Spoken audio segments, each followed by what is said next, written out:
Hello, everybody. How are you? Another crisp, sunny morning in Los Angeles. In this case, we're in the Duarte Monrovia area, and it gives us an opportunity to talk about some interesting aspects of Denver in our Denver video series, which will be ending this week, and we'll wrap up Denver and move on to another great town. And in this video, we're going to talk about 10 ways that you can tell someone is new to Denver. Denver is in the top 3 of potential moves for people looking to get out of their city and make a new start of things. According to poll after poll after survey, Denver is one of the top 3 cities.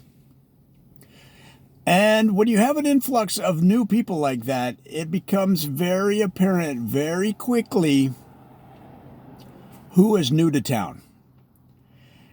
Now, there are some ways to cover it, and you'll see newbies try to act like they've been around so they can blend in, and that's fine. That's a natural reaction when you move to a new place. You try to lay low. You try to lay low till you get the feel of the place, and then you slowly slide into the community, and that is a normal path, a normal way to assimilate into a new town so you don't stick out. But in Denver, it's very clear who just showed up. It's very clear who just paid the moving van company to bring all their junk to the Denver area.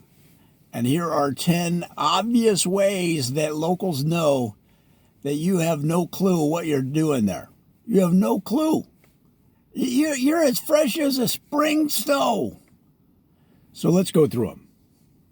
Number 1, they keep talking about how great Denver is. There is no better sign that somebody is new to the Denver area than they keep talking about how great it is. Oh, this is fantastic. This place is great. Denver is number 1. Denver is the greatest place on earth. Have you seen this? Have you done that?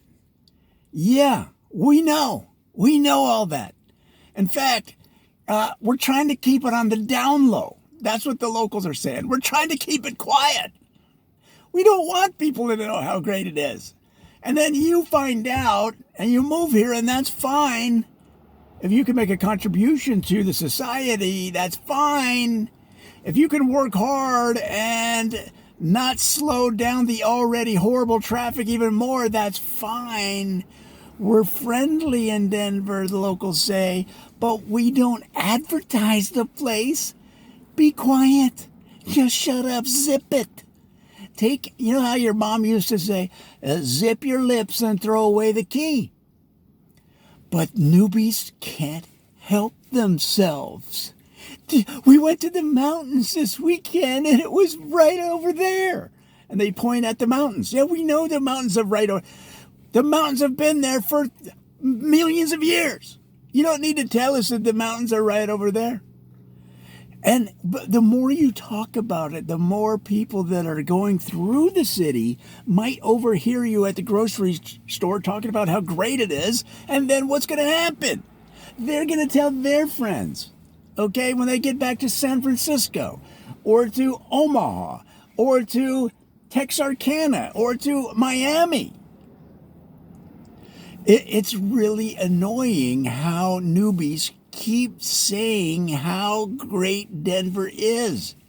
You don't have to say a word. Keep it on the down low. That's what the locals are saying. And so when you're spouting off at the grocery store in line about what a great city it is, and you can't believe your kids are really blossoming in school, and how Junior used to not talk to you, when you lived in Washington, D.C., but now that you moved to Denver, he's getting gold stars in every paper, and he even has a girlfriend, and he's 8 years old. I mean, we don't. You keep that to yourself. Keep that stuff, because the thing is, especially with the electronic surveillance that they have now, who knows what? And if you think about it, China is doing electronic surveillance on all U.S. cities. Somewhere someone in China is listening to this right now as I record it. So that's the other thing. Other people in other countries are going to find out about Denver and want to move to Denver, and that'll just ruin everything, because now you have international visitors that decide to stay. Well, I mean, we like people from all over the world, but we don't necessarily need an influx of 475% increase every month. The last thing Denver needs is to become Los Angeles. So if you're new to town, just keep it on the down low, okay? When you travel the world, just say that Denver is a fine place. That's all you have to do. What do you guys say? You just moved to Denver? What do you think of Denver? It's fine. Okay? And keep it like that. Keep it on the even keel. You don't want to tip your hand. You don't want people to know that this is one of the greatest cities in the United States. Because if we get too many people coming to Denver, it's going to ruin it for everybody. Next thing you know, it'll get so big, people will have to move to Boulder to get what they have in Denver now. And what happens when you move to Boulder? Next thing you know, you're voting Democrat. So just keep it quiet. We appreciate the enthusiasm. That's what the locals are saying. Because we know, but keep it, shh, keep it quiet. All right, that's number one. And there you go. So number two is they root for other teams. They come to Denver and they still root for the town they're from. So you go to the sports bar and we don't have a consistent fan support for the Denver teams, for Denver Nation, for Broncos Nation, for the Avalanche Nation, for the Nuggets Nation, okay? Well, here's the thing. Here's what they recommend that you do when you go to Denver, all right? That you immediately renounce your support for any team that you supported in your entire life, and you start to root for Denver teams immediately. And the reason is that they understand sports. This is one of the best sports towns in the country. They understand that the fan base is critical. It's not just a would like to have or would be cool to have. No, it's a must-have that the fans support the local teams. Guys, have you ever gone to a game and saw a hometown team win when their local fans were booing them? No. Well, maybe in New York. Maybe in New York City. Actually, probably that happens in New York a lot. But most teams, they need the support of the fans. So if you're a Washington, D.C. football fan, okay, if you're a Redskins fan, or you're God forbid, you're a Browns fan, I pray for you if you're a Browns fan. I'm gonna when I go to church this weekend, I'm gonna say an extra prayer for you and light a candle if you're a Browns fan. Okay, but if you're from Cleveland and you move to Denver, you got to renounce that. And if you're a Browns fan, it shouldn't be that hard. You got to renounce that and start to support the Denver teams. Because if you don't, then you're not contributing to the victories. And so then you're going to sit around, okay, and you're going to complain when the Broncos have a down season, and you're going to go, well, it's not like the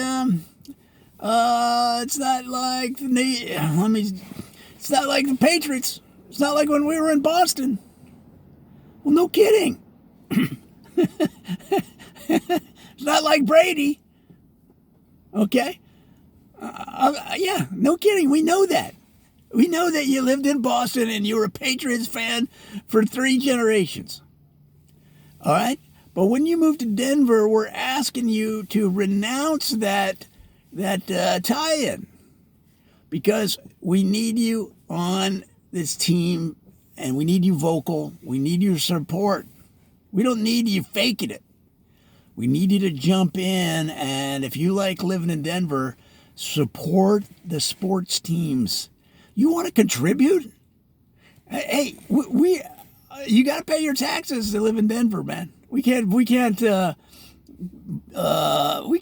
the snow from the streets, and we can't build schools if you don't pay your taxes.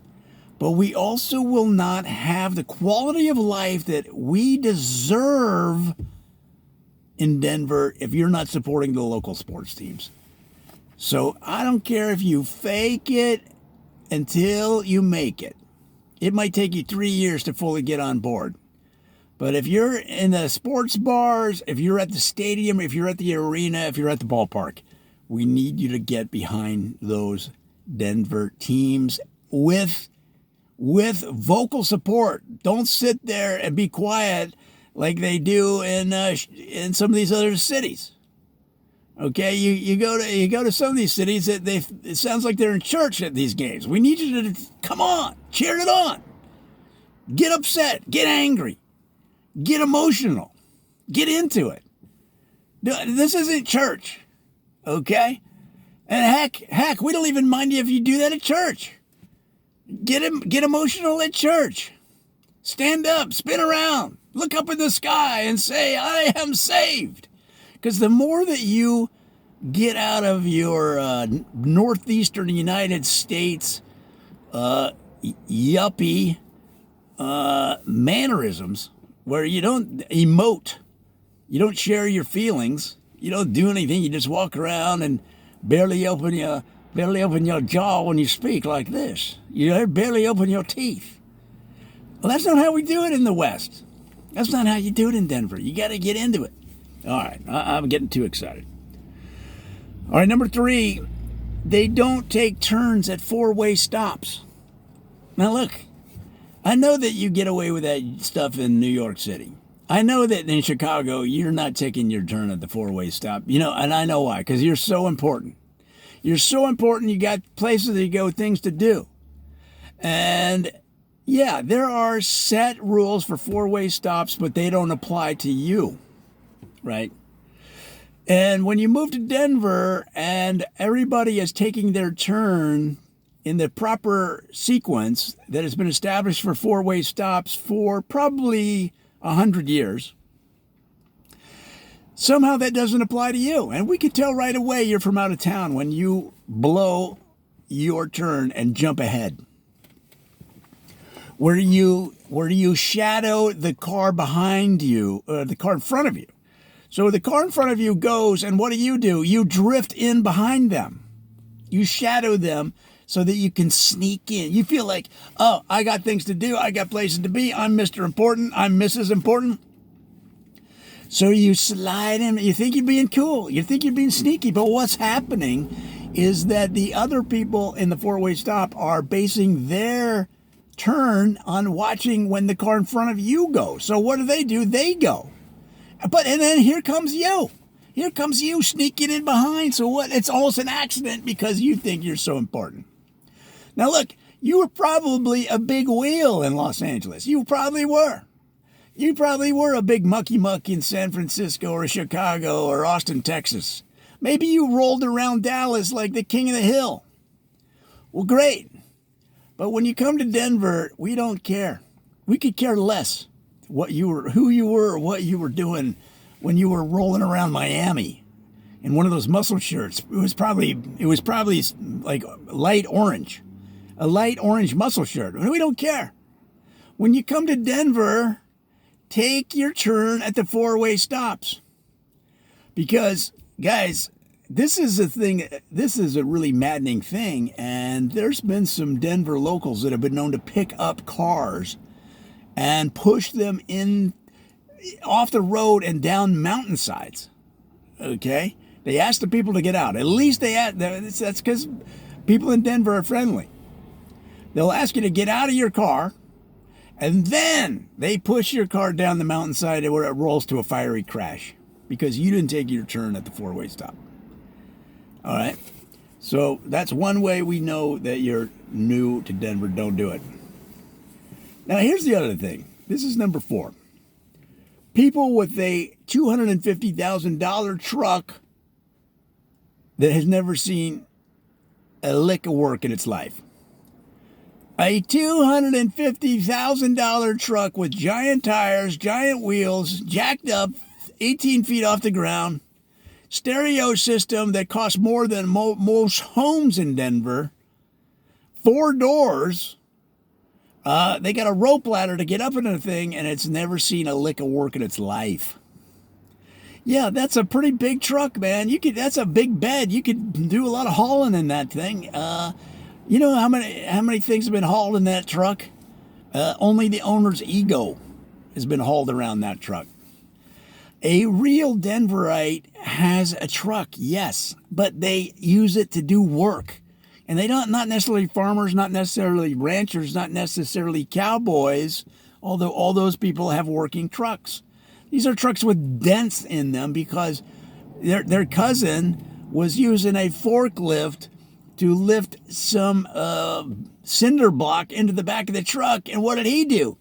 He did a couple shots of tequila before he drove the forklift, and he banged it into the side of the truck. Yeah, they took him out and they pummeled him, but that's still a dent in the truck. Well, that's a working truck, guys.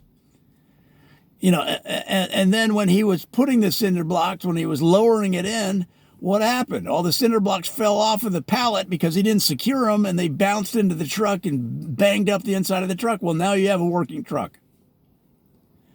And so when you come rolling into Denver with your $250,000 truck that you bought the week of the Chicago Auto Show, because you saw it on display as a ultimate truck, as it was on a display that said the ultimate truck at the Chicago Auto Show, and you had never bought a truck in your life, but you bought that one, and you roll around Illinois, blasting some UB40 or vintage New York Dolls, or Garth Brooks classic top 10 Garth Brooks hits at volumes that would make most small farm animals lose their hearing.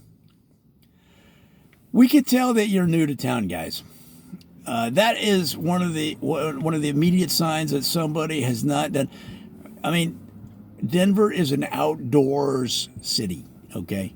And not just farmers, ranchers, and cowboys. I'm talking about people that ski, that snowboard, people that go hiking, people that go kayaking, people that go mountain climbing. And what they do is they buy a vehicle that they can do all those things with and go up into the high country. And in the high country, they don't appreciate it. The deer and the antelope and the elk and the moose up in the high country don't appreciate it when you come rolling up in a truck that is taking up the size of 5 regular trucks and is blasting music so loud that it's making the birds fly south for the winter early. That's not how you do it. You buy a truck that has the capacity to handle your gear and is also rough and tumble and has been taking some hard knocks. It doesn't look like it rolled off the showroom floor of the Dallas Auto Show the day before. That's all I'm saying. Now, number 1, 2, 3, 4, 5. Number 5. 1, 2, 3, 4, 5. All right.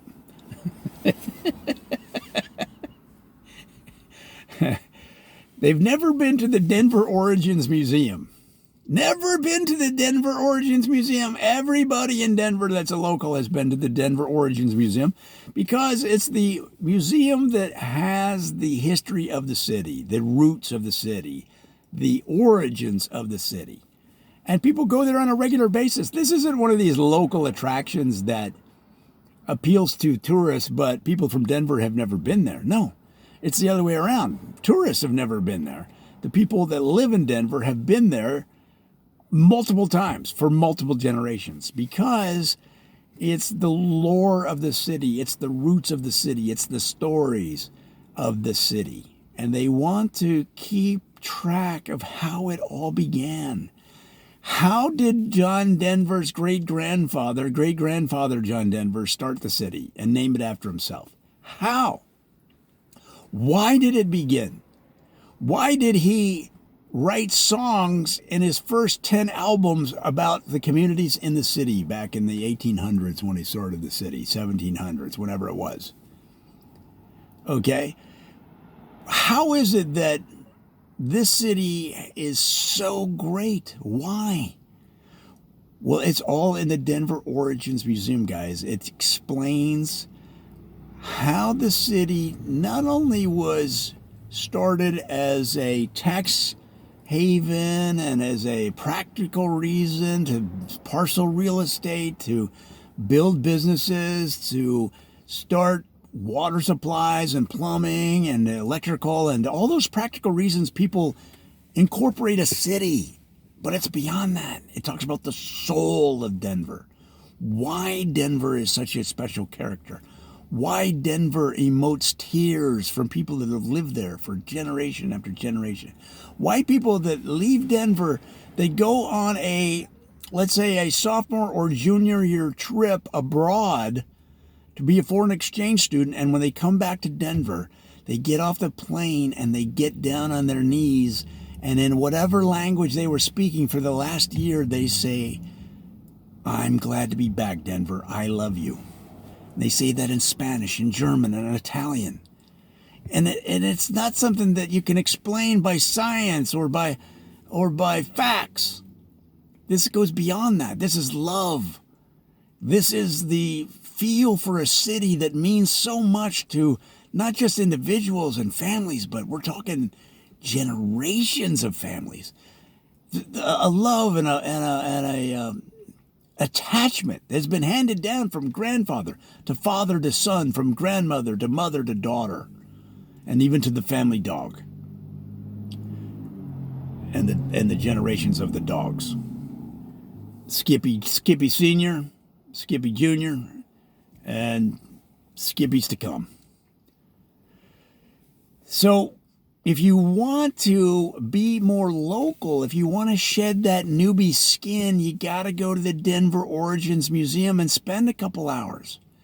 It's not expensive. It's like $15.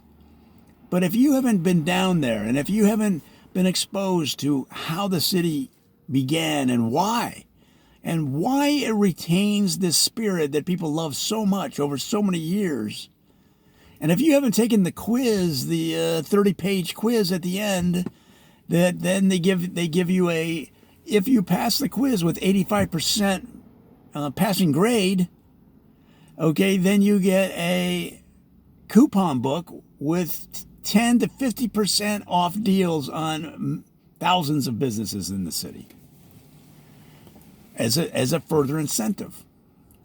But it shouldn't be the fact that you can get 50% off on a haircut. It shouldn't be the fact that you can get 65% off on a laser tag place. It shouldn't be the fact that you can get 25% off on tires, especially if you buy 5 to have a spare. No, you should go to the Denver Origins Museum because you want to shed that newbie skin and begin to understand what it really means to be a Denverite.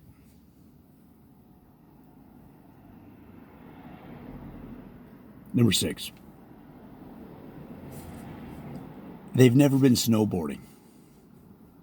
Now hear me out. You say, Joe, I thought you said Denver was all outdoor sports: skiing, snowboarding, sledding, kayaking, mountain climbing, all that stuff. That's true. But I'm just saying you can tell a newbie because they've never been snowboarding. Every Denver local has been snowboarding, knows how to handle a snowboard, because it's an essential skill that's taught in schools. And I don't mean skiing, I mean snowboarding. Because a snowboard is an essential survival tool, skill and tool in the high country. If you know how to snowboard, you know you can use it to survive an avalanche. You know you can use it when you're done snowboarding. You can remove the boots and turn it into a coffee table. You know that you can use it to cover a hole in the bed of your pickup truck with the right epoxy, okay? A snowboard is, because of the nature of its width and its length, and the fact that it's curled on the sides, fits a lot of different criteria. It can play a lot of roles in survival in the Denver area.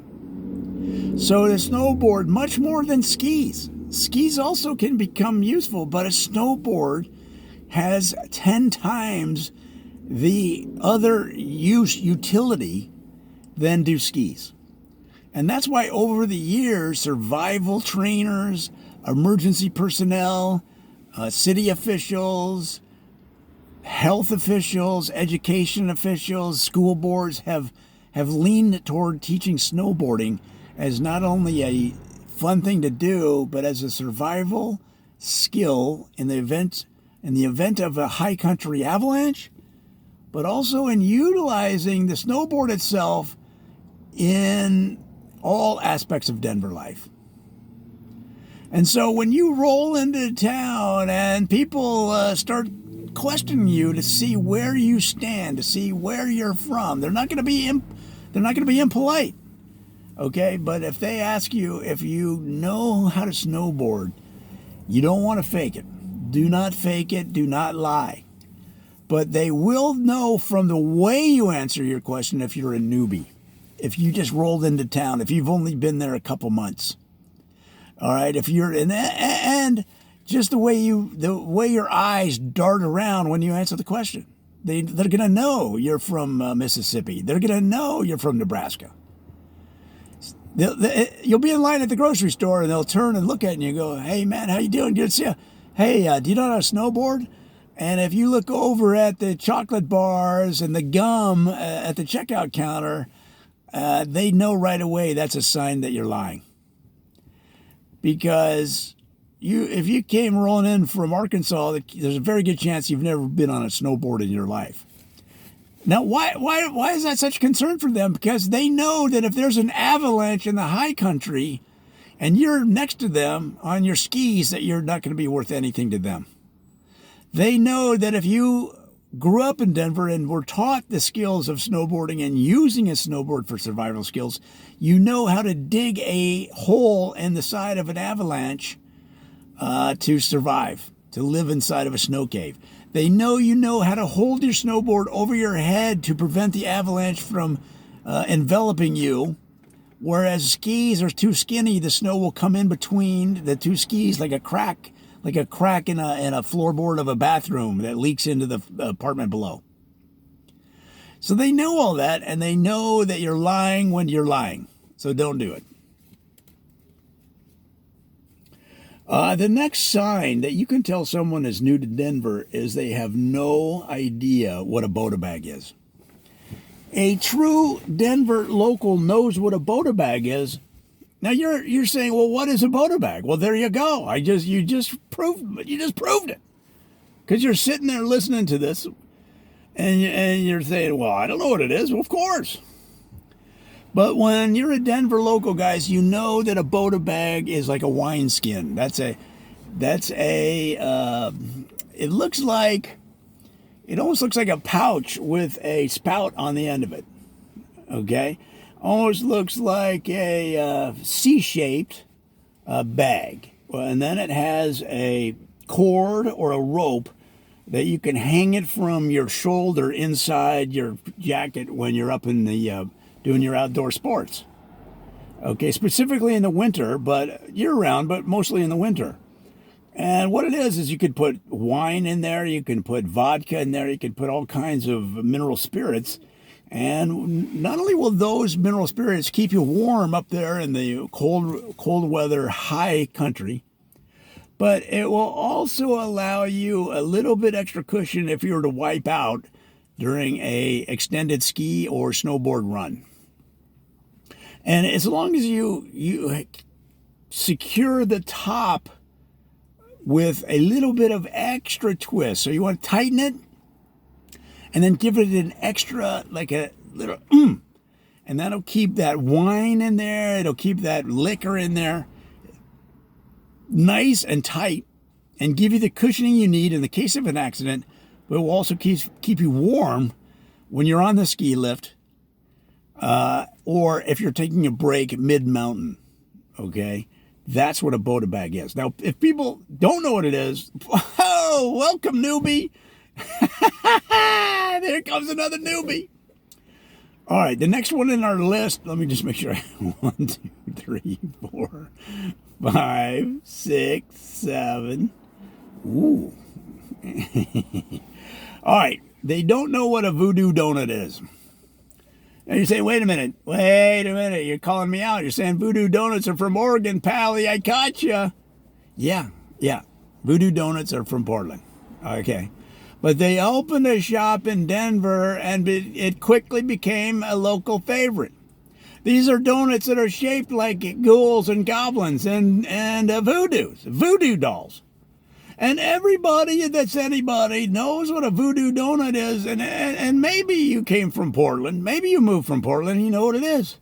But a lot of people haven't come from Portland. They came from Seattle. They came from Chicago. They came from Edmonton, Alberta. They've never heard of a voodoo donut. And it's a sign that they're newbie in town. That's all I'm saying. It's not that you're morally bankrupt. It's not that you're dumb. It's not that you're didn't study in school and you then said, well, I'll become a plumber, and then you didn't take any action to become a plumber.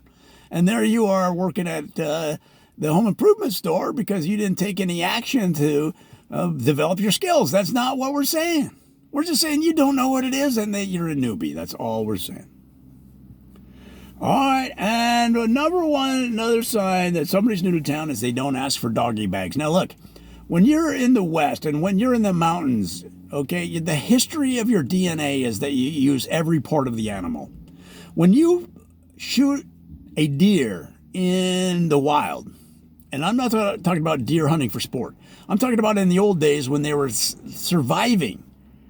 Okay, they would take that deer and use every part of the deer. They would put the antlers up on the wall and use it as a coat rack. They would use the fur as a coat. They would eat the meat. They would take the guts and they would hang them from the Christmas tree during Christmas as ornaments. They used every part of the deer. So now when you go to a restaurant today to Denver and you have your meal and you don't ask for a doggy bag to take back what you didn't eat, that's a sign of a newbie. Every Denver local asks for a doggy bag because it's part of their DNA, part of their tradition that they use every part of the animal. If you don't eat it when you're at the restaurant, ask for a doggy bag, get it to go. And finally, the last sign that somebody is new to Denver is they don't know that the Denver airport is actually in Casper, Wyoming. The Denver airport is actually in Casper, Wyoming. Every local knows this. So what happens when somebody's from out of town? They'll go, oh, we'll just be in town for a few days, and then our flight out is at noon. So we're going to leave for the airport at probably 9:30 a.m. for our 12 noon flight. Are you out of your cotton picking minds? You got to get to the airport at least an hour early, probably 2 hours early for an international flight, at least. And the airport for Denver is in Casper, Wyoming. You don't know. You should leave the day before to get to the airport. It's way, way, way, way far north of town. And the biggest sign, one of the biggest signs that you're not from Denver is you talk casually about the airport like it's next door. We'll probably catch an Uber. We're gonna take an Uber to the airport.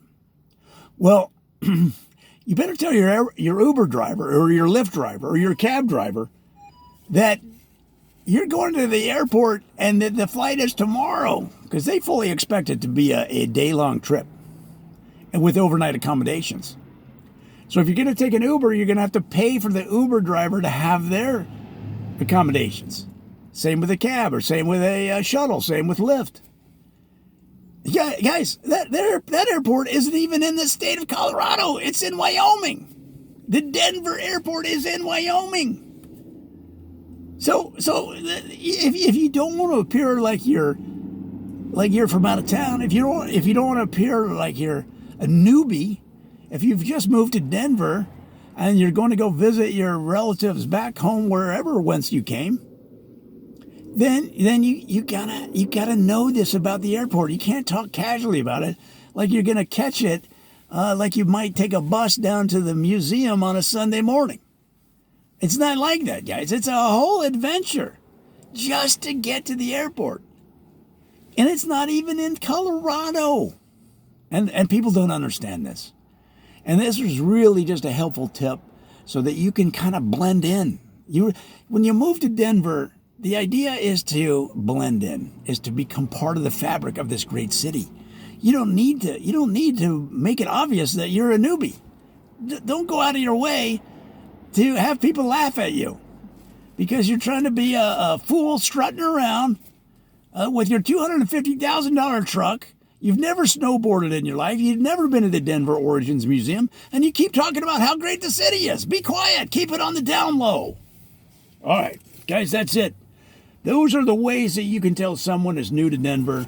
If you are new to Denver, take heed and take action on these items. I hope that helps.